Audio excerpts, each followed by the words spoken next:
Gila. Cina ingin buat Al-Quran baru, gabungan Islam Konghucu. 50 negara Islam ngamuk total. Perkembangan dunia, khususnya terkait dengan persaudaraan antar umat beragama. Indonesia juga mengecam keras pernyataan Presiden yang menghina agama Islam, yang telah melukai perasaan umat Islam di seluruh dunia. Melukai perasaan umat Islam di seluruh dunia.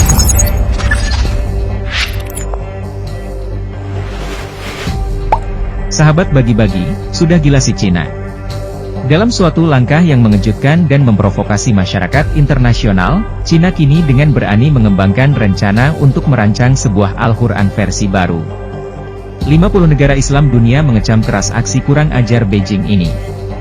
Berani-beraninya Cina melawan negara Islam dunia, padahal negara Islam sudah membantu mereka.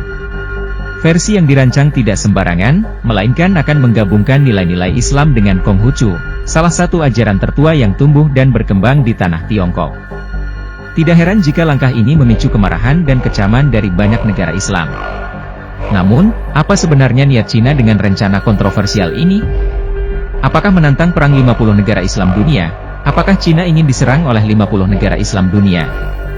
Sekali serang saja langsung rata negeri si Cina itu.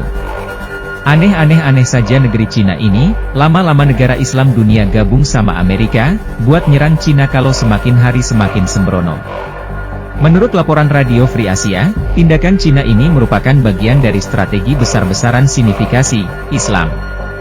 Intinya, Cina tidak hanya ingin mendikte bagaimana ajaran Islam diterapkan di negaranya, tetapi sekarang juga berniat untuk mengintervensi kitab suci umat Muslim.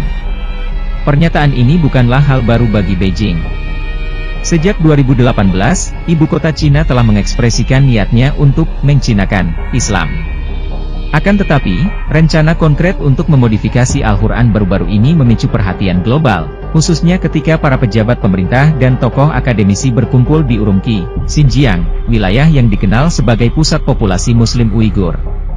Berdasarkan sumber-sumber yang ada, Beijing memiliki pandangan bahwa beberapa masjid di negerinya sudah terkontaminasi oleh arsitektur asing. Mereka juga melihat pakaian tradisional Muslim dan label halal pada makanan sebagai bentuk penyimpangan dari identitas asli Cina. Sebagai respons, Partai Komunis Cina, PKC, ingin memperkenalkan versi Al-Quran dan hadis yang telah disinifikasi, dengan interpretasi yang mendasarkan diri pada ajaran Konghucu. Healah ini Cina ada-ada saja, aneh memang negeri satu ini. Walaupun Cina merupakan sahabat Indonesia, tapi kalau sudah begini sudah tidak benar. Aduh, Mimin jadi ikut emosi mendengar kabar ini. Banyak analis melihat bahwa upaya ini mungkin menjadi strategi dari Beijing untuk meredam potensi pemberontakan di Xinjiang. Dengan mengintegrasikan pemikiran Konghucu ke dalam ajaran Islam, PKC berharap dapat mengurangi resistensi dan mempromosikan semangat zaman yang lebih sesuai dengan ideologi komunis yang mereka pegang. Namun, reaksi internasional terhadap berita ini sangat kuat. Lebih dari 50 negara Islam dengan tegas mengecam tindakan Cina. Selain itu, terdapat laporan dari beberapa daerah di Cina bahwa umat Islam, khususnya etnis Hui, merasa ditekan. Mereka mengungkapkan bahwa mereka merasa kesulitan untuk mempraktikkan ajaran Islam secara murni. Dengan momentum yang terus meningkat, pertanyaannya adalah bagaimana Cina akan menanggapi. Jika mereka memutuskan untuk meneruskan rencana ini, sangat mungkin akan memicu gelombang protes dan mungkin juga sanksi internasional. Hanya waktu yang akan menentukan bagaimana konflik ini akan berakhir dan apa dampak jangka panjangnya bagi hubungan internasional dan keharmonisan antar agama di Asia. Sahabat bagi-bagi, tindakan Cina yang berencana menciptakan versi baru Al-Quran dengan menggabungkan nilai-nilai Islam dan Konghucu tampaknya mencerminkan upaya Beijing untuk mendikte dan mereformasi interpretasi agama, terutama Islam, di negaranya. Inisiatif ini kemungkinan bagian dari agenda yang lebih besar, yaitu sinifikasi agama, bertujuan untuk menyelaraskan ajaran-ajaran agama dengan nilai-nilai dan pandangan Partai Komunis Cina, PKC. Tindakan ini tidak hanya menunjukkan keinginan Cina untuk mengontrol narasi dan praktik keagamaan di dalam negeri, tetapi juga dapat diartikan sebagai langkah untuk mengurangi potensi ketegangan dan pemberontakan di wilayah dengan populasi Muslim yang signifikan, seperti Xinjiang.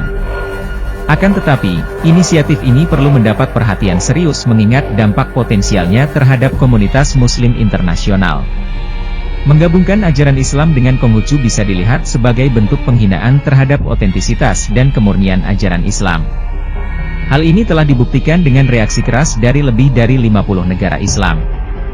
Reaksi internasional yang kuat ini menunjukkan bahwa isu ini bukan hanya masalah domestik, tetapi juga menjadi sorotan global yang dapat mempengaruhi hubungan diplomatik antara Cina dengan banyak negara lain.